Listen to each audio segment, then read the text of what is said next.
Olá, trazemos hoje ao 4x Ciência a tecnologia portuguesa que vai para o espaço. O professor Pedro Guedes de Oliveira lançou o tema. Os convidados que trouxe vão desvendar-nos um pouco do que é o contributo nacional para uma área dominada por gigantes e só aberta a quem ultrapassa com sucesso as imposições de um setor muitíssimo exigente. Pedro Silva é responsável pela área de inovação da EFASEC, dentro da Unidade de Negócios dos Transportes. Pedro Portela representa a HPS Portugal, uma iniciativa que junta a HPS alemã e o INEGI, o Instituto de Engenharia Mecânica e Gestão Industrial. Muito obrigada aos dois, antes de mais, por estarem no 4x Ciência. Sr. Professor, muito boa tarde. Obrigada por mais um tema que se afigura ser tão interessante. O que é que nós temos de importante para falar sobre a nossa tecnologia no espaço? Inês, desde que em 2000 Portugal aderiu à ESA, constituiu-se uma comunidade, quer do lado empresarial, quer do lado científico, muito interessada nas questões, porque o espaço é um manancial de problemas e de desafios, quer do ponto de vista científico, quer do ponto de vista tecnológico. E, portanto, esta comunidade começou rapidamente a trabalhar nesta área, a ligar-se à ESA e a conseguir colocar na ESA, e, portanto, ligada às aplicações espaciais, tecnologia nacional desenvolvida em Portugal, construída em Portugal, com tudo o que isso levanta, porque o problema da tecnologia, do espaço é que o espaço, as condições de stress do equipamento por causa das acelerações enormes, de temperatura, de estanquicidade, de ausência de gravidade, de fiabilidade que tem de ter, porque não é fácil fazer as reparações, as questões do peso, as questões de consumo de energia, é uma panóplia de problemas para os quais as empresas, em particular, e são empresas que hoje vamos ter aqui, foram capazes de dar respostas extremamente interessantes. E o que é interessante é que o tipo de empresas que intervieram também é extremamente variado. E, em particular, e é por isso que eu acho que convidei o Pedro Silva da EFASEC e o Pedro Portela da HPS, porque são duas empresas com características completamente diferentes. Uma empresa com largas tradições, quer em Portugal, quer como exportadora, que foi capaz e teve a agilidade suficiente para se meter nestas áreas e ser capaz de demonstrar a fiabilidade e confiabilidade daquilo que se faz em Portugal, na área da eletrónica em particular. E com projetos, vários projetos, que desde há uns anos mantém nesta área. A outra, a HPS, é uma empresa de natureza completamente diferente. Para já, na área da engenharia mecânica. E depois, nascida num ambiente de interface entre a academia e as empresas. É uma ligação a uma empresa alemã, do INEGI, uma empresa alemã, mas muito próxima do desenvolvimento científico e tecnológico, uma espécie de incubação da área de engenharia mecânica da Universidade de Porto. Portanto, estas duas empresas têm características completamente diferentes, mas ambas nesta problemática extremamente complexa e demonstrando a capacidade de se fazer em Portugal, de se fazer bem. Muito bem. Então, as duas empresas aqui representadas dão de forma diferente um contributo a ter em conta numa área que, em Portugal, não tem uma expressão económica significativa, mas que não deixa de exercer uma especial atração pelo desafio que constitui. A EFASEC foi a mãe, digamos assim, do primeiro equipamento eletrónico inteiramente português a chegar ao espaço. O EUTEMP, assim se chama este aparelho, já foi e já veio do espaço. Concebido e fabricado por mãos portuguesas, largou da Terra quando a ESA, a Agência Espacial Europeia, montou o laboratório na Estação Espacial Internacional. Neste momento, há outros projetos a serem desenvolvidos pela EFASEC, sob a supervisão constante da ESA. Porque os resultados dos testes que se possam fazer na Terra não são exatamente coincidentes com os que se possam obter em ambiente espacial, este equipamento terá como missão testar componentes eletrónicos no espaço. Isto vai ser incorporado num satélite de telecomunicações que a ESA está a desenvolver, que se chama AlphaSat. É um satélite de geoestacionário, vai ficar orbitar à volta da Terra numa zona, digamos, geoestacionária, pretende testar ciclicamente o comportamento desses componentes, verificando ao longo do tempo a variação no seu desempenho. Vai estar em órbita 15 anos, embora o seu tempo de vida útil seja no limite de 5 anos. Este outro equipamento foi concebido para monitorizar as radiações no espaço. É capaz de detectar e distinguir diferentes partículas energéticas. Eletrões, protões, partículas alfa, outros íons mais pesados, eventualmente a radiação gama também embora não seja, digamos, fator requisito, ele é capaz também de detectar a radiação gama. e é capaz de discriminar não só que tipo de partícula é que foi sentida, como também medir a sua energia e, portanto, criar aquilo que nós chamamos de histogramas ao longo do tempo. Um dos objetivos é relacionar os resultados do monitor de radiações com os do outro equipamento de teste de componentes eletrónicos. Perceber, por exemplo, se haverá uma ligação entre a exposição a um determinado tipo e a dada quantidade de partículas e a uma eventual perda de memória de um dos componentes em teste. Uma nova geração deste monitor de radiações, que se chamará BERM e que está em desenvolvimento na EFASEC, vai integrar a missão a Mercúrio em 2014. No entanto, o produto final deverá estar pronto já no ano que vem, com todas as adaptações necessárias a uma viagem que chegará ao planeta mais próximo do Sol. Muito bem. Engenheiro Pedro Portela, a HPS é uma empresa que desenvolve tecnologia na área dos materiais e das estruturas. Tem também vários projetos desenvolvidos neste âmbito, no âmbito espacial. Quer falar de alguns deles? Sim. Antes de mais, muito obrigado pelo convite. De facto, como o professor disse, a HPS é uma aventura que juntou o INEGI, o Instituto de Investigação ligado à área de Engenharia Mecânica, com uma empresa alemã, de seu nome também HPS. Decidimos abrir uma empresa aqui em Portugal com o objetivo de atacar dois dos problemas que o professor referiu, dos vários desafios que o espaço nos coloca, que a exploração do espaço nos coloca. A primeira é a questão do peso. Toda a estrutura, tudo aquilo que é lançado para o espaço não deve ter 1 grama a mais do que aquilo que é estritamente necessário. Isso porque, como todos nós sabemos, lançar um objeto para o espaço é extremamente caro e esse preço é quase proporcional à massa do objeto. E um dos problemas, ou uma das áreas de investigação na área espacial é exatamente como reduzir ao máximo o peso das estruturas. E para isso, normalmente, usam-se novos tipos de materiais chamados materiais compósitos, que são materiais muito resistentes, tão resistentes, às vezes, ou mais, do que materiais metálicos, mas extremamente leves. Eu trago aqui alguns exemplos do que são materiais compósitos. Neste caso é um material compósito à base de fibra de carbono, que é usado, enfim, em aplicações terrestres também, na indústria automóvel, no desporto automóvel, Fórmula 1, é usado muito na indústria aeronáutica também, nos aviões, e, enfim, artigos desportivos. E nós estamos a usar estes materiais para fabricar, por exemplo, sistemas de telecomunicações, antenas, para serem lançadas em satélites. Temos a decorrer um projeto com a ESA, um projeto de investigação, que visa o desenvolvimento de metodologias de projeto e metodologias de como determinar a tolerância ao dano destas estruturas, ou seja, verificar que elas aguentam as cargas de lançamento, aguentam com os danos que possam existir durante o manejamento destas estruturas. Sem deixar de funcionar. E não deixam de funcionar. Portanto, a área dos materiais compósitos é uma área que nós estamos a trabalhar e temos um projeto com essa a decorrer. A outra, muito importante para nós, que é o outro desafio, que tem a ver com a proteção térmica. Portanto, o espaço é um ambiente muito hostil, do ponto de vista de temperatura, ou temos temperaturas muito elevadas ou temos temperaturas muito, muito baixas. Normalmente os satélites, quando são lançados, recebem um cobertor, um revestimento, chamado Multi-Layer Insulation, o isolamento multicamada, que não passa disso mesmo, passa de um cobertor que é feito de umas películas plásticas. Eu trago aqui também um exemplo.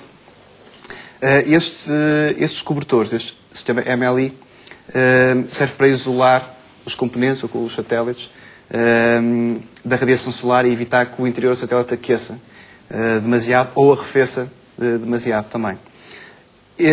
Isto é um produto que nós estamos a fabricar em Portugal, estamos a começar a fabricar em Portugal. É uma parceria entre o HPS, o INEGI e o CITEV, que é um centro tecnológico da indústria têxtil de Famalicão, porque isto é um têxtil técnico. Os procedimentos que são usados para fabricar este tipo de produto são os mesmos que se usam na indústria têxtil. Portanto, isto é um têxtil de elevada tecnologia. É um cobertor especial. É um cobertor especial. O primeiro deste sistema de proteção térmico está a ser desenvolvido em Portugal, está a ser fabricado em Portugal. Curiosamente ou não, vai ser utilizado num dos componentes, uma das experiências que a EFASEC está a desenvolver e que vai ser lançado no AlphaSat no próximo ano. Temos também vários projetos a decorrer na área dos isolamentos térmicos para veículos de reentrada. Com certeza recordam-se do acidente que houve com o Columbia há uns anos atrás, que foi uma falha no sistema de proteção térmico. Nós estamos a desenvolver novos materiais em conjunto com grandes empresas europeias como a EADS Astrium e a Lockheed Martin em Inglaterra, para desenvolver novos materiais para proteger as naves que vão a Marte recolher amostras do Sol marciano e depois regressam à Terra a muito altas velocidades e precisam de um escudo de proteção térmica. Exatamente. E, portanto, neste momento a nossa atividade, fundamentalmente com a ESA, o nosso cliente principal é a ESA, e são os projetos de desenvolvimento de tecnologia fundamental para a ESA, num nível de preparação tecnológica ainda relativamente intermédio ou baixo, longe ainda da aplicação final, mas como somos uma empresa, obviamente, que o objetivo é depois chegar à aplicação final, não é? Sr. Engenheiro Pedro Silva, quais é que são, de facto, as ambições portuguesas neste setor? Bom, existem algumas ambições que foram criadas com a entrada na ESA. Até 2000, realmente, a atividade era incipiente, quase não se fazia nada, não é? Embora houvesse algumas empresas que trabalhavam na área de software, mas, enfim, coisas muito pouco significativas. Não há dúvida que a entrada na ESA abriu portas à indústria portuguesa para começar a trabalhar para o espaço. Neste momento, o volume de negócio feito em Portugal para o espaço é um volume muito reduzido face aos grandes países europeus, como é óbvio, não é? Também tem a ver com o investimento que cada país faz no espaço. Portugal, enfim, com a sua dimensão, tem um investimento mais reduzido, não é? De qualquer maneira, é um setor interessante. É um setor interessante não apenas pelo seu volume, que realmente não é um volume muito grande em Portugal, nem nunca poderia ser. Ao nível europeu, para ter uma ideia, existem 2 grandes grupos a trabalhar para o espaço, em termos empresariais, e depois praticamente todas as outras empresas de dimensão muito variável orbitam, digamos, à volta desses grandes grupos, ou seja, se a ESA ou o Inmarsat ou qualquer associação, qualquer empresa, qualquer entidade quiser contratar um satélite, provavelmente vai comprar um destes 2 grandes grupos, não é? Claro. Mas há uma série de atividades, há uma série de nichos, entre os quais a eletrónica, onde nós estamos, mas não é o único, onde há um lugar importante para outras empresas mais pequenas, ou pelo menos com uma atividade menor no espaço, trabalharem. No nosso caso, também para o Grupo EFASEC, obviamente, a atividade do espaço não é uma atividade muito significativa em termos de volume de negócio, mas é uma atividade muito interessante em termos tecnológicos e em termos de desenvolvimento e de tecnologias e de metodologias e de maneiras de trabalhar, muito interessante e que muitas vezes contagia também outras atividades que temos. Não deixa de ser uma área de grande prestígio nos dias que correm, até por todos estes fatores de exigência que estavam aqui a ser falados, não é? Exato. Por exemplo, só para dar um exemplo, uma das aplicações que mostrou ali, que enfim, já assinamos o contrato no ano passado, tem 2 características interessantes. Uma é que é um contrato com um desses 2 grandes grupos, com a EADS, que é quem teve o contrato para fazer a sonda que vai ao planeta Mercúrio. Em 2014 vai ser lançada. O que quer dizer que nós já não estamos a trabalhar só para a ESA, também estamos a trabalhar já para a área espacial mais alargada e no futuro nós contamos inclusive a sair da Europa, obviamente, ir para outras agências e outros mercados. Essa é uma das características. A outra característica muito interessante é que vai numa missão a Mercúrio, que é considerada pela própria ESA a missão cientificamente mais avançada que a ESA se meteu até agora. Por isso também é um prestígio enorme saber que vai lá um instrumento português nessa missão. Obviamente. Esta é também uma área em que tem trabalhado, como já explicaram aqui, com objetivos muito específicos, digamos assim. Os componentes eletrónicos ou os produtos que fazem na área dos materiais ou da mecânica podem ter missões muito concretas dentro daquilo que vos é pedido. Mas alguns destes produtos, para não falar todos, têm depois outra utilidade, podem ser melhorados, podem ser reaproveitados e futuramente utilizados de novo ou não? Normalmente a utilização de novo é difícil, porque como foi referido, as exigências para uma missão espacial são tão elevadas, são tão específicas, que aproveitar exatamente aquilo é difícil. Agora, fica o núcleo, fica a tecnologia e fica, digamos, a concepção de base. Por exemplo, mostrou ali duas missões totalmente diferentes, e ambas têm um monitor de radiação. Quero as experiências que vão ser feitas no AlphaSat, e para as quais é preciso um monitor de radiação. Quer a missão a Mercúrio, precisam de monitor de radiação, e por isso, digamos, o núcleo, a base, o know-how, a tecnologia que está ali é a mesma. Claro que depois fisicamente é diferente, alguns requisitos são diferentes, a inserção e a interface, quer em termos de física, quer em termos de interface de comunicações, por exemplo, com o resto do satélite ou da sonda, são específicas de cada missão. Por exemplo, esse monitor de radiações é um dos produtos que nós achamos, e temos falado muito com a ESA sobre isso, pode ser recorrente. Ou seja, se pensarmos bem, praticamente todas as aplicações espaciais precisam medir as radiações e saber o que é que está a passar, quanto mais não seja para proteção, porque pode ser preciso, às vezes, desligar certos instrumentos se a radiação for muito elevada, ou tapá-los, ou cobri-los, ou parar certas experiências, ou, por exemplo, saber que determinadas coisas correram mal ou bem em função da radiação que estava naquele momento, e por isso essa correlação. Aliás, o primeiro projeto que mostrou no AlphaSat tem precisamente esse objetivo, ou seja, a ESA quer ver se determinadas tecnologias suportam bem aplicações espaciais. E por isso temos aquele conjunto de experiências que estão a ser feitas de várias tecnologias em que se vão testar memórias, vão-se testar transistores com outros materiais, com nitrito de gálio, vão-se testar transceivers ópticos, vão-se testar uma série de tecnologias para ver como é que elas se comportam e vai-se correlacionar esse comportamento com as radiações que existem. Só para fazer uma pequeníssima nota, é que os componentes eletrónicos são muito suscetíveis a certo tipo de radiações. E as radiações interferem, adulteram, podem pura e simplesmente estragar. E, portanto, é uma parte, há bocadinho estava, eu não sei se foi na peça, se foi o Pedro que referiu, a correlação entre a medida de radiação e os testes eletrónicos, que é para perceber se certo tipo de falhas tem ou não que ver com a radiação que foi. Portanto, isto é crítico para o bom funcionamento, obviamente, da eletrónica. Exatamente. Eu acrescentaria também a questão da transferência de tecnologia para fora do mercado espacial. Porque o mercado espacial é um mercado, de facto, de topo. Nós estamos sempre a trabalhar no topo das exigências de engenharia, temperaturas extremas, radiação extrema, e, portanto, nós... Trabalham com os limites das exigências, trabalhamos no assim. limite das exigências, mas depois torna-se mais simples, às vezes, reduzir essas exigências e transportá-las para uma coisa que nós precisamos usar aqui na Terra. Eu lembro-me das proteções térmicas, por exemplo. Nós precisamos de proteção térmica também aqui na Terra, não é? Para proteção contra incêndios, proteção, enfim, isolamento de edifícios para aumentar a eficiência energética dos edifícios. Portanto, aliás, a ESA procura, de facto, encontrar o benefício depois para o, digamos, para o comum dos mortais, não é?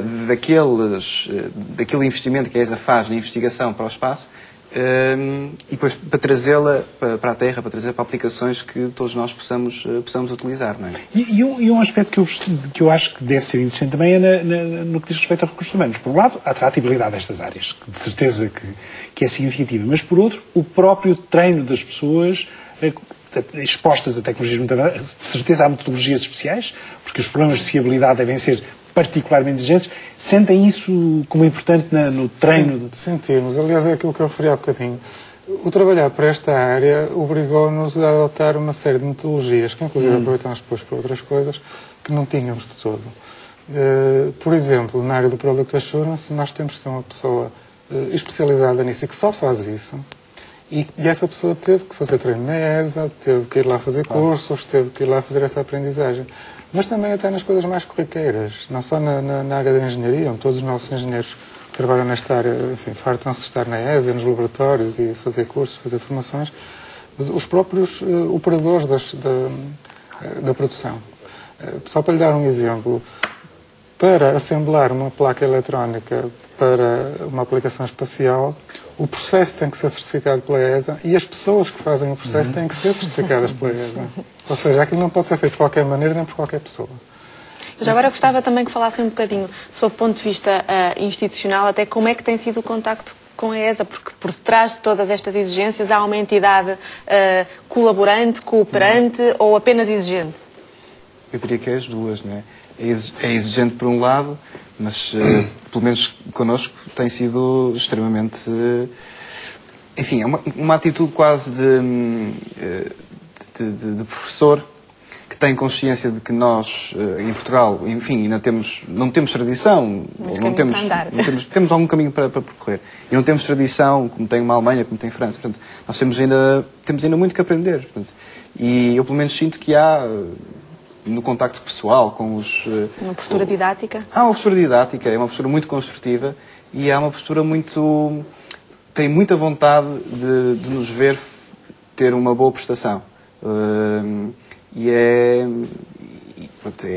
muito interessante trabalhar com um cliente, que no fundo é a nossa cliente. É também essa a sensação da EFASEC? A ESA é um cliente muito especial. É um cliente muito especial pelas duas razões que referi. Por um lado é muito exigente, porque obviamente que estamos a falar de custos muito elevados. Cada missão, enfim, para o espaço demora largos anos a ser planeada, a ser executada, enfim, e quando finalmente acontece, são muitas centenas ou milhares de pessoas que trabalharam naquilo e que estão à espera que aquilo corra bem, e também está muito dinheiro investido, há muitas expectativas em relação àquilo, e por isso a exigência tem que ser elevada, não há outra maneira. Mas também, a par desta exigência, existe uma vontade de que as empresas façam as coisas bem e que melhorem e que aprendam e de não ficar apenas dependente de 3 ou 4 grandes empresas na Europa que pudessem fazer tudo. E a ESA fomenta muito isto, fomenta muito o desenvolvimento de empresas que trabalham para o setor para além destas grandes, fomenta inclusive, e pronto, já não afeta a EFASEC, mas poderá afetar muitas outras, que determinadas coisas só possam ser feitas por pequenas e médias empresas. Há concursos da ESA que estão reservados a pequenas e médias empresas e, portanto, a EFASEC não poderá simplesmente concorrer. Ou que, por exemplo, não podem ser abertas aos primes, aqueles 2 grandes que eu referi há bocadinho. Eles não podem fazer aquilo. Outra coisa que fomenta, por exemplo, é que num grande contrato, uma determinada porcentagem tem que ser subcontratada. E por isso, quem recebe um contrato para fazer um satélite tem obrigatoriamente que subcontratar determinadas coisas. Portanto, há várias tem muito esta postura muito didática obrigam e a abrir. Desenvolvimento. E mesmo em relação aos jovens, aceita jovens para serem treinados e há inclusive programas de bolsas que permitem que jovens portugueses, tecnólogos, cientistas portugueses, passem períodos na ESA em treino. Isso que também é uma coisa extremamente interessante, não é? Treinados lá, que depois podem ser reaproveitados cá, se regressarem, como esperamos que sim, em geral. E, portanto, há uma atitude muito proativa, não é? Da ESA, E falando dos jovens, no caso da HPS, é mais ou menos óbvio, a EFASEC tem envolvido a universidade nesta área ou nem por isso? Tem. Determinadas atividades temos recorrido às universidades porque nós estamos um bocadinho na fronteira nesta atividade entre o que é indústria pura e o que é ciência. Como dizíamos há bocadinho, nós não estamos a fazer ciência, nós estamos a fornecer equipamentos para a ESA fazer ciência. Mas para isso precisamos de recorrer aos cientistas para nos ajudar. E por isso nós temos trabalhado, quer com a Aveiro, quer com Coimbra, ou com qualquer universidade que achemos que pode dar um contributo. Já o temos feito e estamos abertos a fazê-lo cada vez mais, porque há determinados aspectos ali que precisamos mesmo dessa componente científica que se soma à nossa capacidade, digamos, industrial e mais tecnológica. Eu fiquei com a ideia que em componentes eletrónicos, pelo menos, há aqui algo que inquieta a ESA no que diz respeito à dependência que mantém ainda em relação aos Estados Unidos. Há, de facto, uma tentativa de aprimorar esta parte e desenvolvê-la? A ESA tem como uma das suas metas depender cada vez menos de componentes importados de fora da Europa. Isto também tem a ver com o facto do espaço ser considerado uma área sensível. E, por exemplo, quando nós temos que importar determinados componentes eletrónicos dos Estados Unidos, aquilo é sujeito a autorizações especiais apenas pelo simples facto.